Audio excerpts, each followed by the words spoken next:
Hello, Happy New Year from St Albans. Hello, first stands of 2022. I hope you're having a great one or have done already, depending on where you are.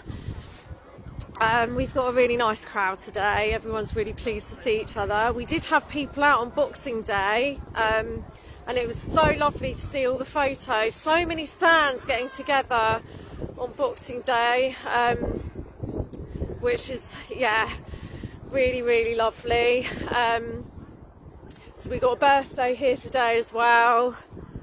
Really mild weather, unseasonably mild, but it does make it a bit more enjoyable standing out here with our cups of tea. So I hope you've had a really good Christmas, a lovely New Year. It's been a bit weird, I'm not going to lie. It was a bit of a struggle to get into the festivities for quite a few people. I think just living in this weird time, it does kind of make things that are familiar kind of points of celebration and just, yeah, things that we observe through the year. There's kind of a weird undercurrent because all of this is happening, but at the same time I think people have been kind of cherishing the time with the families and friends a bit more. So I hope you had a really good one. Yeah, what will this year bring? Who knows? It's the narrative gets crazier and crazier. So you know, at the same time we've got all this stuff coming out about the moronic strain being basically no more than a mild cold. We've still got the manic push for everyone to get the bees. We've got Bojo basically putting out a plea that the only way we'll avoid another lockdown is for everyone to get the bees, but the uptake is horrendously low, thankfully. So, you know, people just, they don't want them. They don't want them. More and more people are waking up to this and the lunacy. Oh, Happy New Year. Oh, hi, Steve. Happy New Year to you as well, and to everyone else. Great. Oh, yes, Toby. The new one now is Florona. I know. I actually just laughed when I read that because there's no shame, is there? It's you couldn't make it up yourself, but you don't need to because they're doing it for you. I mean, it is patently ridiculous, and I do think, you know, you do question, don't you, or I do, like, are they doing this on purpose? Is this some kind of weird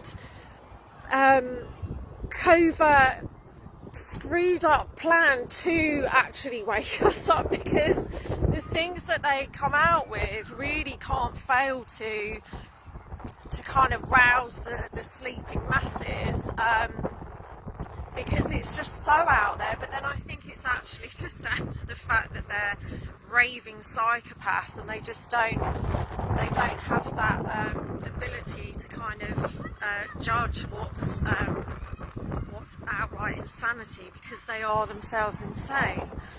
But yeah, so that's the latest. It's meant to frighten us all into compliance. I don't think it's going to work.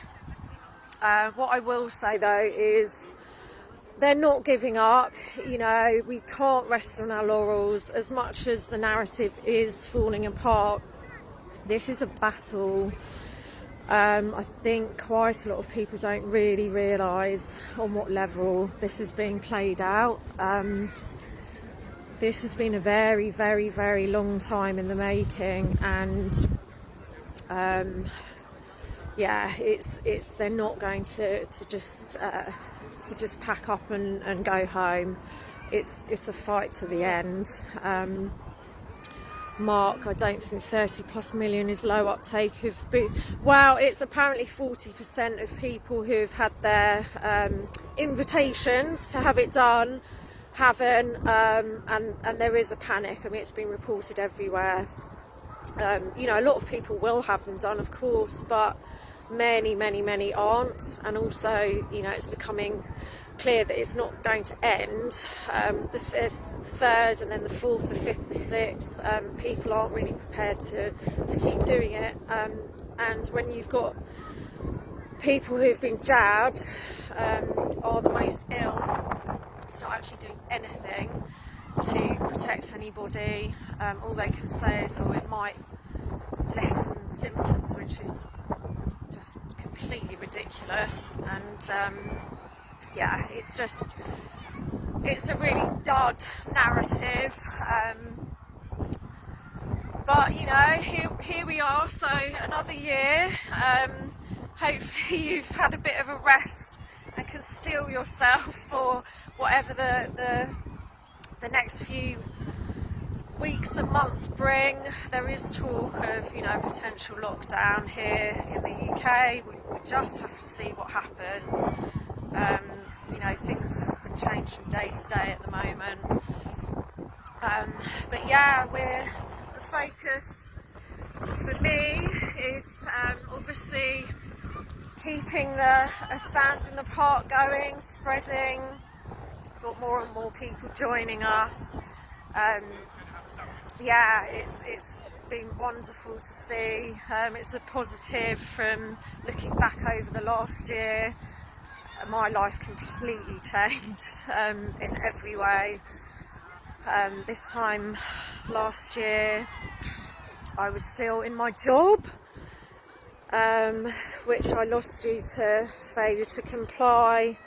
And that's when, well, it kind of merged actually. I was just starting a stand in the park, and yeah, it became obvious that I wasn't going to be able to continue in my job.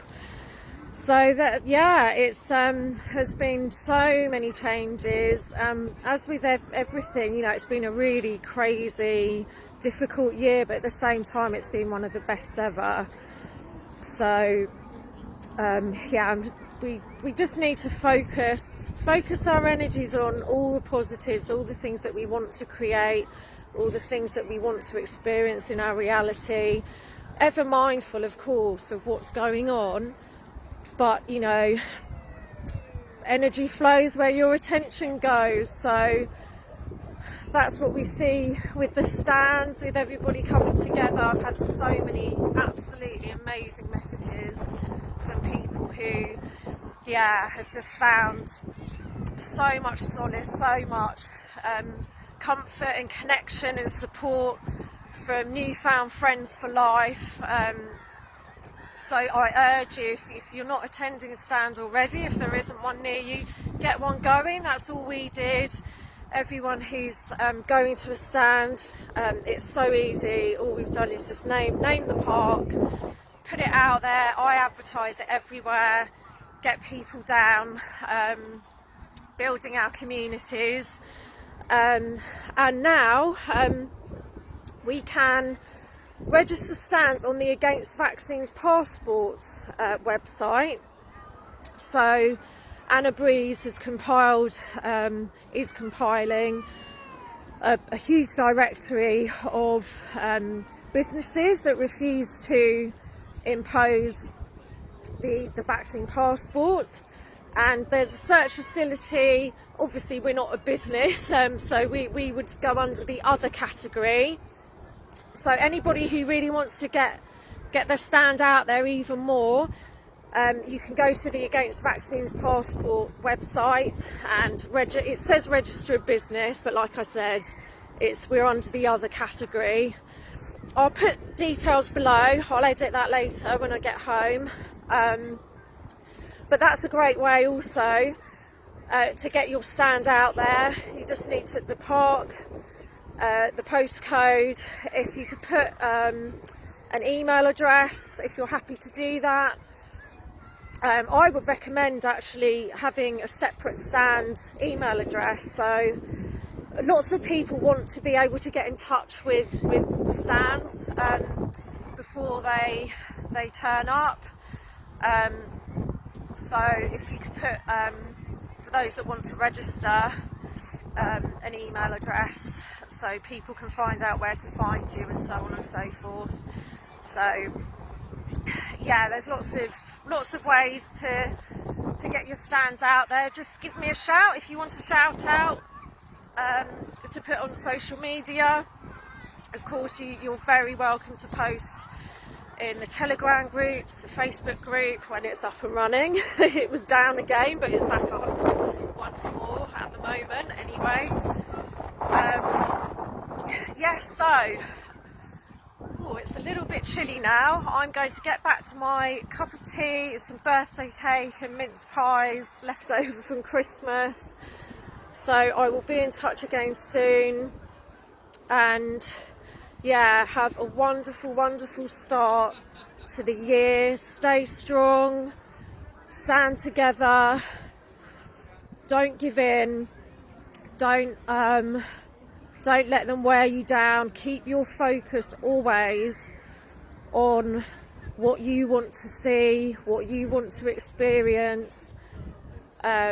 You know, be the change, really. We must be the change that we want to see. And I think this is the year really now to really pull out all the stops. So sending you lots and lots of love. Happy New Year again. Take care, and I'll speak to you soon. Peace.